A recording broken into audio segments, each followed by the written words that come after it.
Good morning সবাইকে। আজকে হচ্ছে শ্রাবণ মাসের দ্বিতীয় সোমবার। তোমরা যে জবা গাছটা দেখলে প্রথমে, সেই জবা গাছটা সরিয়ে দিতে হবে, আগে ব্লগেও বলেছি, কারণটাও বলেছি। খুবই মায়া লাগছে গাছটার জন্য। যাই হোক, সকালবেলা উঠে আজকে আর কিছু ব্রেকফাস্ট করিনি, কারণ আজকে উপোস আমার বাবার পুজো করার জন্য। তারপর হেডে একটু অয়েল ম্যাসাজ করে নিয়েছিলাম, ফেসে একটু সিড মাস্ক লাগিয়ে নিয়েছিলাম, তারপরে ফুলগুলো তুলে নিয়েছিলাম জবা গাছ থেকে। তারপর স্নান টান করে পায়ে একটু আলতা পরে নিয়েছিলাম, হাতে সবুজ চুড়ি পরে নিয়েছিলাম বাবার পুজো করবো বলে। তারপর বাবাকে স্নান করিয়ে নিলাম। এখানে বাবাকে পুষ্প দিয়ে সাজিয়ে নিচ্ছিলাম। এরপর বাবাকে মিষ্টি দিলাম, আর সাবু যেটা আমি খাবো সেটাও বাবাকে দিলাম।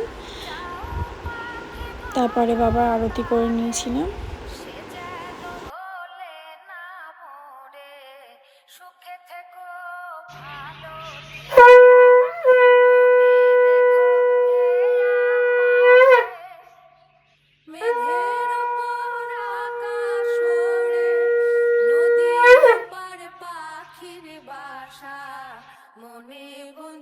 তারপর সাবু মেখে নিয়েছিলাম, তারপরে সাবুটা খেয়ে নিয়েছিলাম। এরপর এই ভিডিওটা এইটুকুনি।